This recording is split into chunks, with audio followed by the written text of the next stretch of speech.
everyone, and welcome to your Destination Reader lesson today, the BFG by Roald Dahl. This is our 20th lesson of 20 lessons, which means it's our final lesson of the BFG. Okay, so just like in previous lessons, any keywords will be written for you in red, and any questions for you to answer will be in blue, and any writing time will be in green. Okay, can you make sure that you have a copy of the story, a strategy prompt sheet, a pencil or a pen and a piece of paper or your home learning book? Go and get those things together, then press play and continue the lesson. Press pause now. Okay, great. Got everything ready. Let's go. The BFG by Roald Dahl. Okay, so we're going to continue with strategy number 4, which is evaluating. My turn, evaluating, your turn. My turn, evaluating, your turn. Okay, so what does it mean to evaluate a text? I want you to think back to yesterday's lesson and try and remember what we said. What does it mean to evaluate a text? Say your answer out loud, then record your answers in your home learning book or on your piece of paper. What does it mean to evaluate a text? Press pause now. Okay, so evaluating a text, it means that we're commenting on the quality of a text and saying why. We're saying whether it's good or whether we don't like it very much. It's our choice to decide whether we like a text or not, but it's also a really good idea to be able to say why. Okay, so why do good readers evaluate a text? Well, good readers evaluate text all the time. We're always evaluating a text. So why? Why do good readers do this? I want you to have a little think, say your answer out loud, then write it down in your home learning book. Why do good readers evaluate a text? Press pause now. Okay, great, you're back. So good readers evaluate text while they read to make a deeper connection and develop a better understanding of the text and the author's choices. So it helps us to really understand the text a lot more when we evaluate what the author has choices the author has made. Okay, write our vocabulary. My turn, colossal, your turn. My turn, colossal, your turn. Colossal. If something is colossal, it's extremely large or great. It's huge, it's ginormous. It is colossal. My turn, Jack Robinson, your turn. My turn, Jack Robinson, your turn. So Jack Robinson is a figure of speech, and it means it represents how quick that something's done really quickly. And this is going to be really important for you to remember, because one of the questions we're going to have today, you'll need to remember Jack Robinson. My turn, spectators, your turn. My turn, spectators, your turn. So spectators, it's a person or a group of people who watch a show or a game or another event, and they are spectators. Okay, so we're going to have a look at 1 and 2 mark questions again when we're answering our questions this week. And so we've got a 1 mark question. So 1 mark questions need a short, snappy answer. Your turn. My turn. 1 mark questions need a short, snappy answer. Your turn. Great. And my turn. 2 mark questions need a PE answer. Your turn. My turn. 2 mark questions need a PE answer. Your turn. Okay, so P, what does P stand for? Yep, it stands for the point, and it's the main idea what you want to talk about. And what does the E stand for? Yep, that's right, it's the evidence. It's the example or the facts that you've got to back up your point. Okay, so let's get our books out, page 191. And if we remember back, it's always a really good idea when we're going back into our book to just do a quick summary of what we've just read. And the last chapter, the Army and the Air Force, were capturing the 9 horrid giants, and they had tied them all up, and they were hooked them on to the helicopters, and then they were flying back to London, I guess, to put them into a prison of some kind. Okay, so we should be on page 191, feeding time.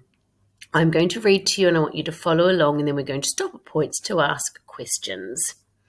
Are you ready? Great. While the giants were being captured, a tremendous bustle and hustle was going on back home in England. Every earth digger and mechanical contrivance in the country had been mobilised to dig the colossal hole in which the 9 giants were to be permanently imprisoned. 10,000 men and 10,000 machines worked ceaselessly through the night under powerful arc lights, and the massive task was completed only just in time. So we're going to stop there. I've got a question, an evaluating question.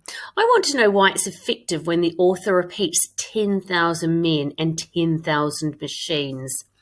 So the author says that there were 10,000 men and 10,000 machines working ceaselessly through the night. Why is it effective that he's repeated 10,000 for the number of men and 10,000 for the number of machines? Listen while I think aloud. Well, I've said I think it's effective. It is effective when the author repeats the phrase 10,000 because it highlights the number 10,000. It really emphasises that there were lots of men and machines working on building the whole. Okay, so it's really to emphasise that there's just a really huge number of people and machines that were involved in building this colossal whole. Okay, I want you to have a little think about that question and say your answer out loud, and then make a note of your idea on your piece of paper or on your home learning book. Then press play and continue the lesson. Why is it effective when the author repeats the phrase 10,000? 10,000 men and 10,000 machines. Press pause now.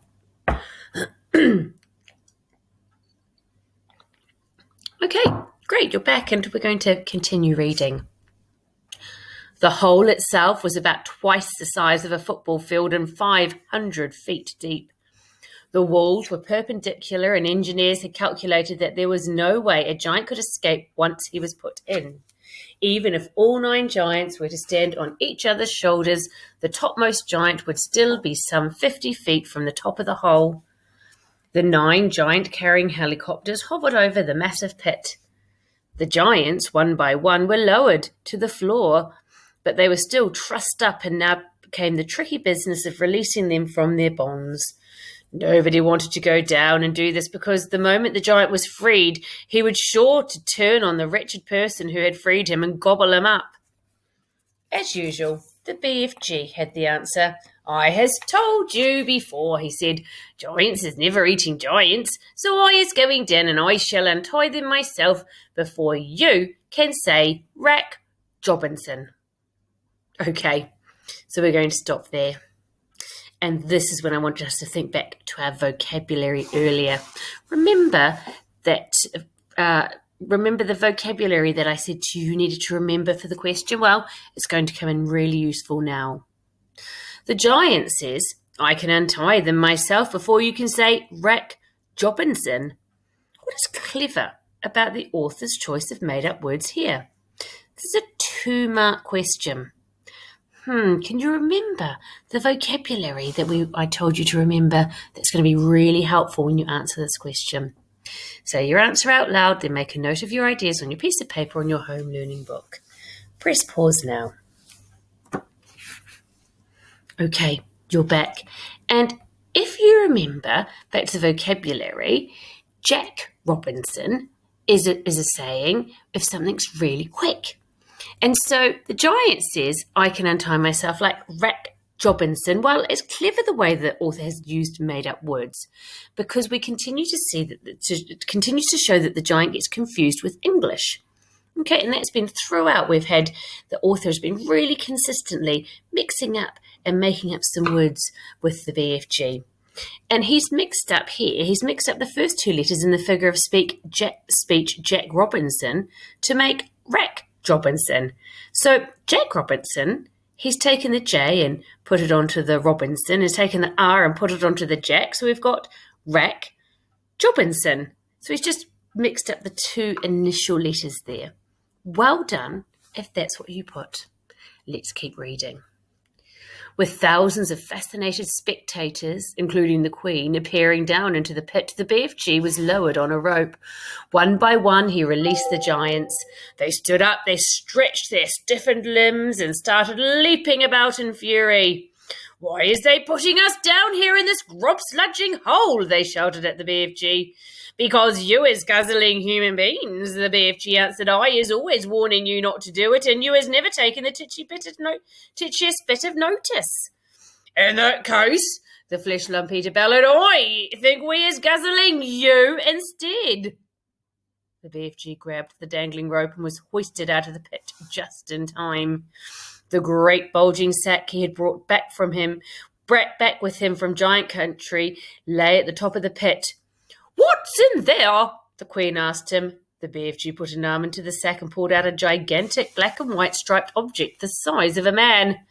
"Snozcumbers!" he cried. "This is a repulsant snozcumbers, Magister, and that is all we is going to give these digestive joints from now on."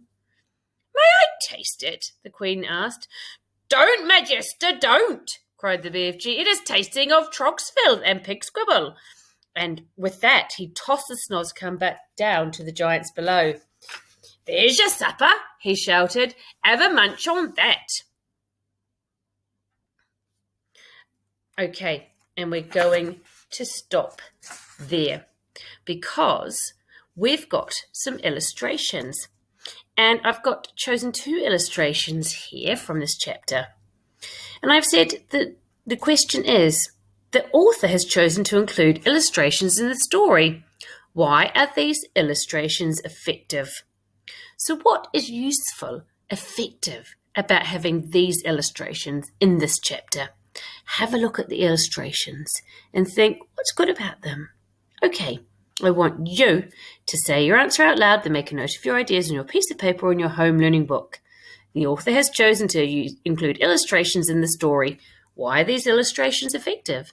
Press pause now.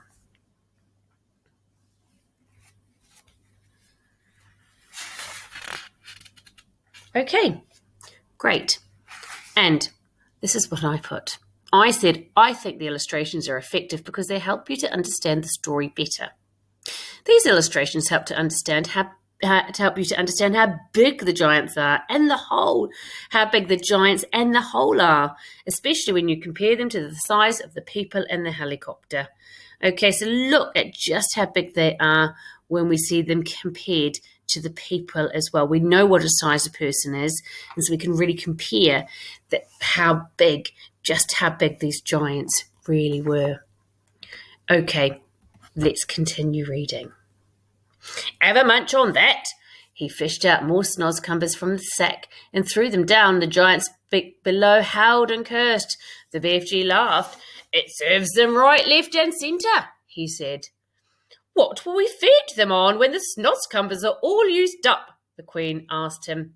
They is never being used up, Magister, the BFG answered, smiling. I is also bringing in this sack a whole bungle of snozcumber plants, which I is giving, with your permission, to the royal garden to put in the soil. Then we is having everlasting supply of this repulsant food to feed those thirst-bloody giants on. I want us to stop there. Here is our next question. Then we is having an everlasting supply of this repulsant food to feed these thirst-bloody giants on. What is clever about the author's words or phrase choices here? What's clever about what the author or how the author has chosen his words and his phrases? I want you to have a think, then say your answer out loud, then make a note of your ideas on your piece of paper or in your home learning book. What is clever about the author's word or phrase choices here? Press pause. Okay, great. So I've said it's clever the way the author has used 3 expanded noun phrases in one sentence, even though the words are muddled. So repulsant means repulsive, and thirst-bloody means bloodthirsty. The adjectives make the sentence more descriptive and help the reader to understand how awful the Snozzcumbers were and the giants were, and how much the BFG disliked both. So if we have a look, so we've got an everlasting supply, so that is determinate adjective noun, and then this repulsant food, determinate adjective noun, and then these should be bloodthirsty, but thirst bloody giants, which is determinate adjective and a noun. So I'm using my knowledge from English and grammar when I'm helping to help me to answer these questions too. So that's what I said. You might have said something a bit different. Okay, so we're going to finish the end of this chapter.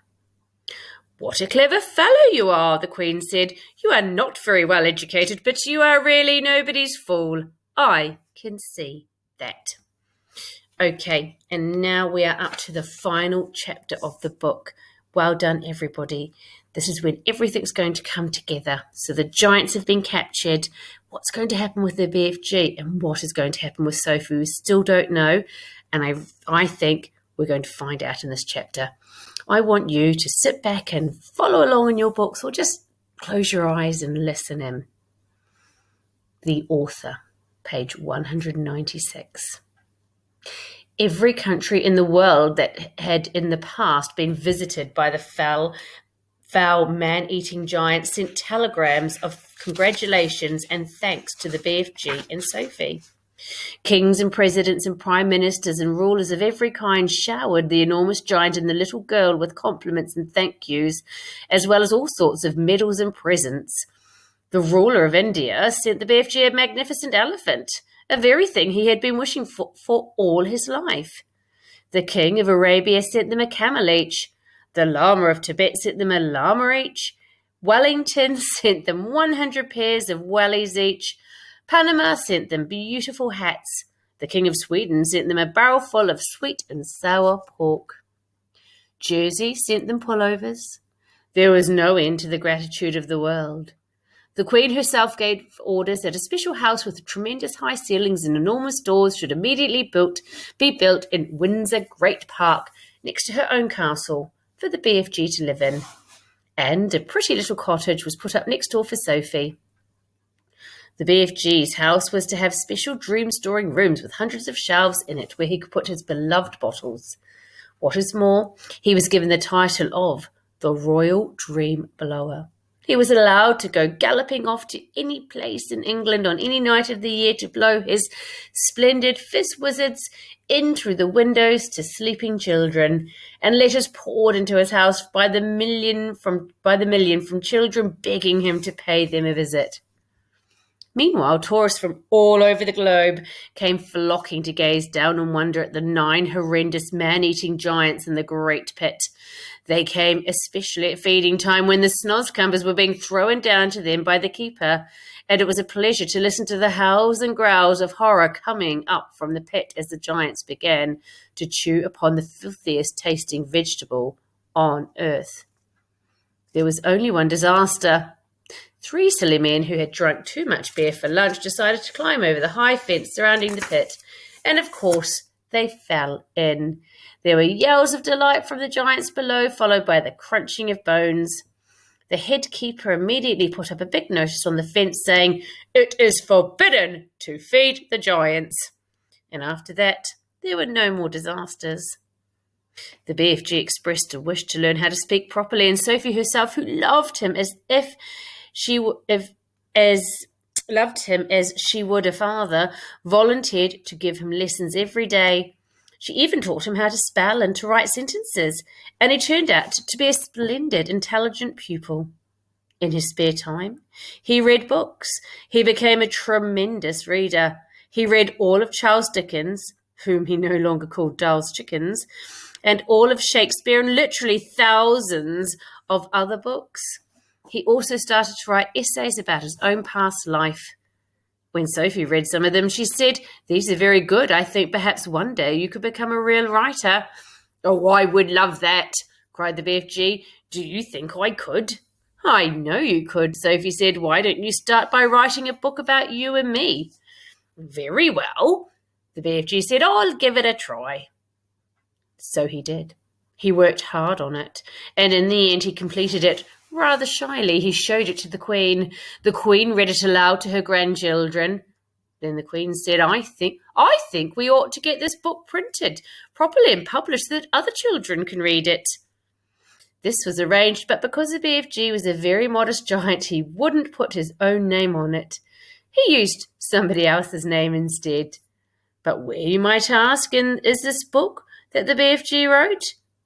It's right here. You've just finished reading it. So what a fantastic ending. I really like the fact that the Queen has looked after the BFG by giving him a great big house to live in, and that Sophie's got a cottage, and that they are still living together, and Sophie's helping the BFG. And fancy that, it was the BFG who actually wrote this book. What do you think? Okay, so when we come to the end of a book, we have a reflection on it, and we think to ourselves, did I enjoy reading that book? And if the answer is yes, we think, well, I wonder if I can find another book by the author Roald Dahl, and I might read that and enjoy it just as much. Okay, so well done, everybody. We've finished reading the BFG together, and we have learned how to answer 1 mark and 2 mark questions, and we've done such a great job of that. And if you enjoyed reading this book by Roald Dahl, why don't you try another of his many fantastic stories? So many great books by Roald Dahl for us to enjoy. Well done, everybody. I look forward to introducing our new book with you very soon after the half term. Take care. Bye.